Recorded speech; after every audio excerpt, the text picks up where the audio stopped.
به نام خداوند بخشاینده و مهربان. سلام و درود و عرض ادب و احترام خدمت شما بزرگواران و عزیزان. موضوع ما درباره 4 دکتر رایگانه که در زندگی ما وجود داره و ما از این نعمت ها اکثری وقت غفلت داریم. دوستان، 4 دکتری هست که ما میتونیم به خدمت بگیریم و برای رسیدن به سلامتی و زندگی خوب و سالم ازش استفاده کنیم. این دکترهای رایگانی که در خدمت ما همیشه هست عبارتند از: 1. آفتابی که بالای سر ما میتابد. 2. نوشیدن آب و مایعات کافی در طول روز. 3. خواب منظم و کافی در طول شب. و 4. ورزش کردن منظم روزانه. خب میم از موضوع اول که عبارت از آفتاب استفاده میکنیم و بیان میکنیم و توضیح تشریح میکنیم. دوستان میدانید که اولین دکتری که در خدمت ما همیشه هست و ما از او اکثر وقت بیخبر و به اطلاع هستیم و مورد غفلت قرار میگیره از استفاده درست کنیم، آفتاب است. آفتاب منبع خوبی هست ما بتانیم برای سلامتی خود استفاده کنیم. جلد ما با نور آفتاب زمانی که مثلا روبرو میشه و تابش آفتاب بالایش صورت میگیره میتونه ویتامین دی مورد نیاز بدن را تامین کند و فراهم کند. شما میدانید که ویتامین دی برای جذب کلسیم در وجود ما بسیار لازم و ضروری هست. بنابراین برای اینکه ما مثلا از امراض مختلفی مثل پوکی استخوان، دیگه ضعیفی استخوان، استخوان دردی، روماتیسم اینا پیشگیری کنیم و معافیت عالی و خوب داشته باشیم در مقابل امراض میکروبی، خوب است که ما از آفتاب استفاده کنیم و ویتامین دی مورد نیاز خود را که برای این موارد لازم هست تامین نماییم.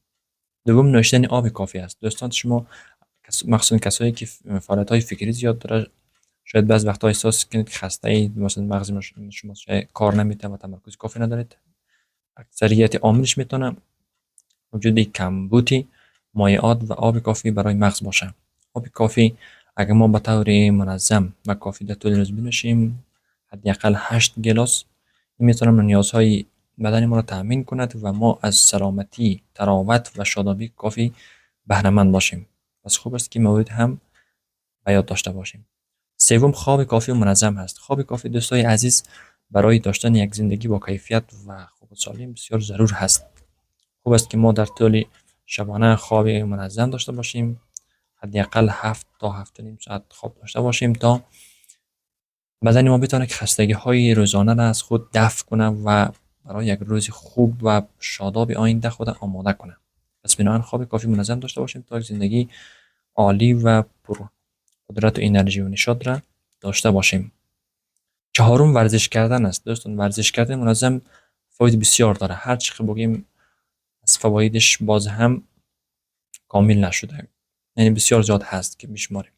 ورزش کردن میتواند ما را از ضعف، از امراض مختلف نگهداری کند و پیشگیری کند.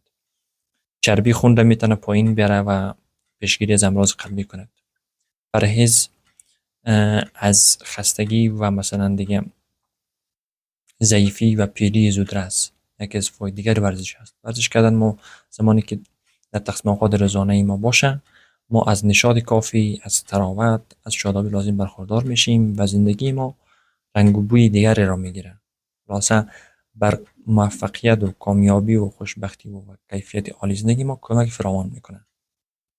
از افسردگی جلوگیری میکند، از غم گوشه‌گیری جلوگیری میکند ورزش کردن و به سیر و پیشرفت و موفقیت ما کمک فراوان میکند. دوستان، این 4 دکتر رایگان بود که اکثری ما از وجودش غفلت میکنیم و از درست استفاده نمیکنیم. خواستم بیان کنم در این مورد، توضیحات داده باشم تا شما دوستان بتوانید از این نعمت ها و دکترهای رایگان در خدمت ما خداوند متعال فراهم کرده ما استفاده لازم را داشته باشیم. وقت خوش، زندگی خوب و آرام داشته باشید.